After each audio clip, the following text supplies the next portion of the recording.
Hey guys, welcome back to my channel. Today I'm going to be giving a little brief review on Oppenheimer. I'm going to try to keep my thoughts short and simple for two reasons. One, I'm filming this like really late and I need this video to get up as soon as I can. So I'm going to keep it short and sweet so I have less to edit. And two, keeping it short and sweet because, to be completely honest, I didn't like Oppenheimer. Let's talk about why. So if you follow me on Instagram, which you should, I posted that I reviewed this and gave it 4 out of 10.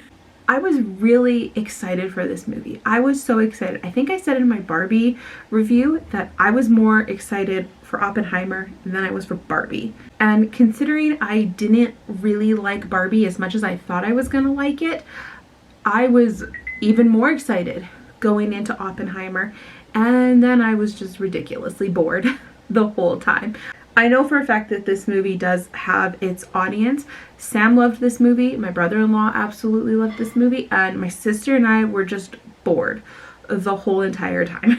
Don't go see this movie if you don't want to hear people talking forever for 2+ hours. I think this is almost like a 3-hour long movie, if not 3 hours. Don't go see this movie if you don't want to hear people talking about not even science but politics for like 3 hours. The thing is, I was going into this movie thinking that it would be more about like the science behind the atomic bomb, which there definitely was a little bit talk of science, but I thought it was going to be more, and I was actually looking forward to that. Like, I was looking forward to seeing them kind of build it and the process of building it and like the science behind the building it, and there was none of that. It was all the politics of it, like how everything had to be kept so secret, and there was a scene of them recruiting more scientists, which I liked that scene, and I just felt like they were constantly dropping scientists' names that if you don't know these scientists, you have no idea who they're talking about. Not only dropping names and like scientist names, but just dropping actors left, right, and center. This movie was jam-packed A-list cast with a whole bunch of people who did a whole bunch of nothing. And just every single person who's in this movie, besides like the main few people, Cillian Murphy as Oppenheimer, Emily Blunt as his wife, and Matt Damon as the military person that he is, besides them, I feel like every other person in this movie is big A-list celebrity who's there for 5 seconds, and more than half the time they do nothing. Rami Malek is in this movie and he's in 3 scenes total. The first 2 scenes he literally does nothing. I actually kind of thought he was going to be on the crew of people who are against Oppenheimer because of the few little interactions he has with Oppenheimer where he's being a dick to him, but then all of a sudden he comes out of nowhere at the end of the movie and he's against Robert Downey Jr.'s character in his thing that's going on with him, which is just a whole other thing I didn't understand. This just might be me and not knowing any of the history of any of this, but I didn't understand what Robert Downey Jr.'s character was kind of like. Was he on trial? Like, what was going on? Maybe this is just because I don't know the history or anything like that, but I really just didn't understand what was going on. I think I finally got near the end of the movie what was going on with Oppenheimer's character, like what he was kind of going through this like briefing for. That was explained eventually.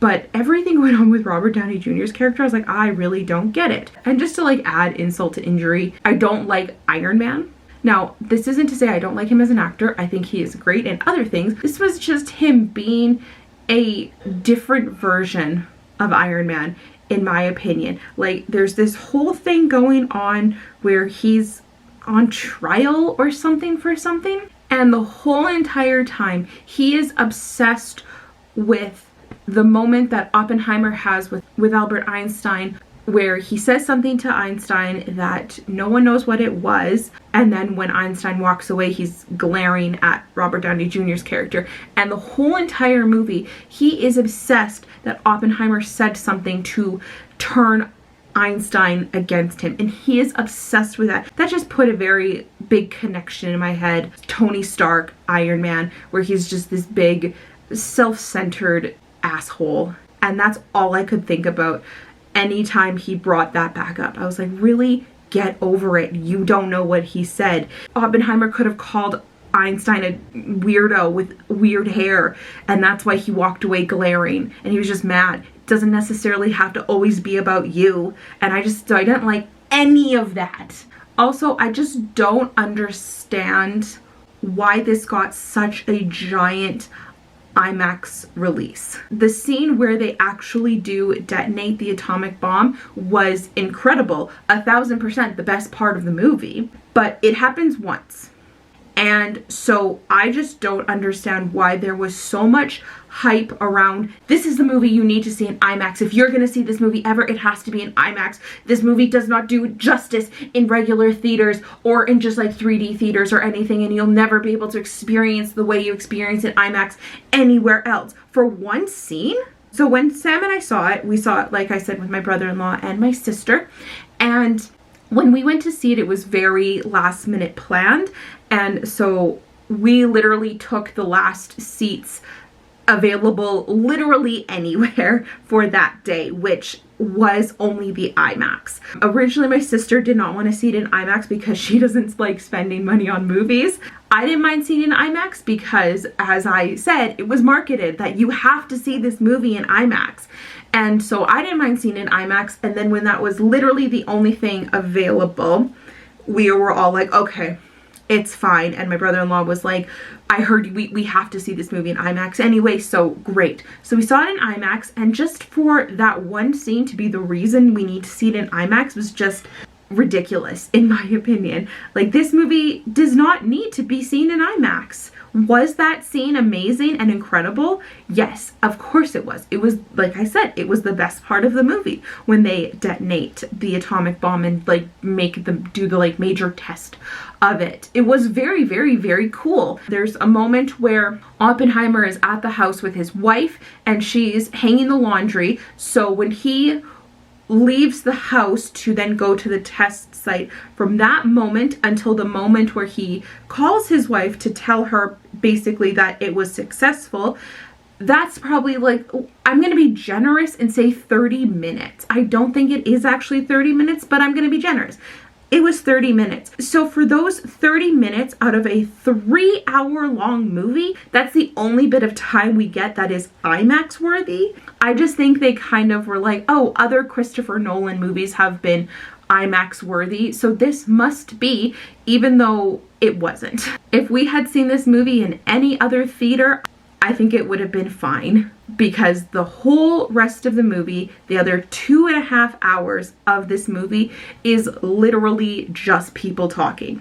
So for that 130 minutes we get of this really cool scene, it wasn't worth it to see it in IMAX. And again, just because they market it as this movie that you absolutely have to see in IMAX, that just made this whole thing so disappointing that that was all we got of this like brilliant, amazing scene. So what I did like about this movie that warranted its 4 out of 10 stars was the acting was amazing. Everyone in this movie was amazing, whether or not they were in it for 5 minutes or not, like Rami Malek, Kenneth Branagh, even Florence Pugh. Based on how much she was kind of like marketed, I thought she was going to be in this movie a lot more.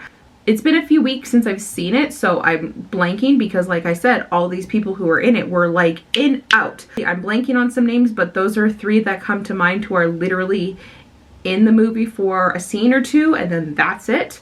A lot of people are saying things like this movie glorifies Oppenheimer, which in turn glorifies his actions and what he did, in the sense of that he built this atomic bomb that killed how many people in Hiroshima. I don't think it glorified him.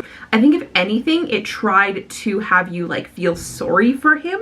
Like, oh, poor Oppenheimer, his wife's an alcoholic. Yeah, she's an alcoholic because her husband's a dick and cheats on her all the time. He's not a good man in the sense of even just being like a husband and a father, let alone building an atomic bomb. Again, I don't know the full history, so like, was he a brilliant scientist? Yes, probably, but he just used his science for bad things.